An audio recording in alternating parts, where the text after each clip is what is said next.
Hi everyone, I am Ritika from Department of Biomedical Engineering and today I will be presenting about otoacoustic emission and electrophysiological test used in hearing assessment. Introduction. Hearing evaluation is very important to identify hearing loss early. There are two main objective tests used. One is otoacoustic emission and another one is electrophysiological test. These tests does not require patient response. So they are very useful for infants, unconscious patients and people who cannot cooperate with them. Next, we are going to about what is OAE. OAE means autoacoustic emission or tinny sounds produced inside the cochlea by the outer hair cells when sound enters the air. We place a small probe inside the air canal to record these sounds. If the OAE is present, cochlea is functioning normally. Next, we are going to see about types of OAE. OAE means autoacoustic emission. There are three main types of autoacoustic emission are there. The one is spontaneous OAE and the another one is transient evoked OAE and the another one is distortion product OAE. Spontaneous OAE means occurs naturally without any sound stimulus. It does not require any sound stimulus. Transient evoked OAE produced using clicks or tone bursters. Distortion product OAE produced when two tones of different frequency are given together. These types helps us understand different aspects of cochlear function. Next, we are going to discuss about principle of OAE. When a sound enters the air, it travels through outer ear, middle ear, and then cochlea.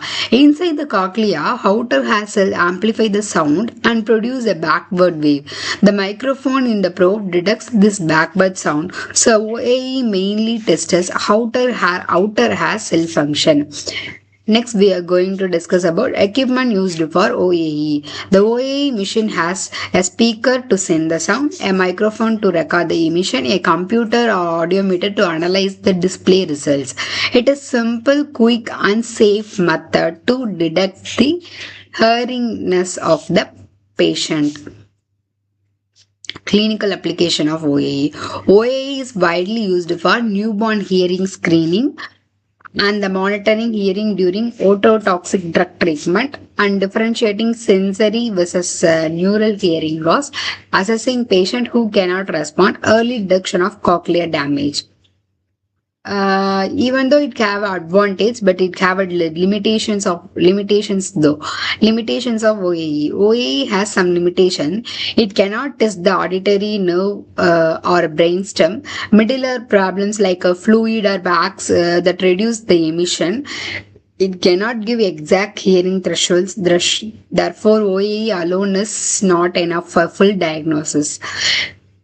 Another one method for detecting is electrophysiological test. These tests measure electrical activity from the auditory system.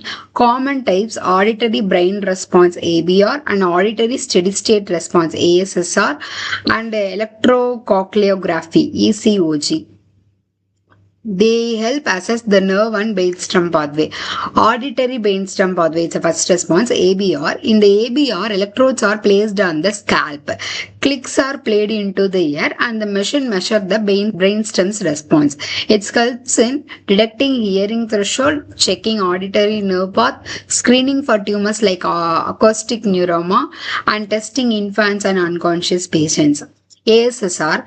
ASSR is similar to ABR, but it uses continuous tones instead of clicks. It gives frequency-specific hearing thresholds, which is useful for fitting hearing aids in infants. ECOG. In electrocochleography, we measure electrical signals from the cochlea itself. It is mainly used for diagnosing disease, identifying cochlear hydrops. The electrode is placed near the eardrum or inner ear region. Let us see comparison of OAE and the electrophysiological test. OAE is fast and excellent for screening, especially for newborns.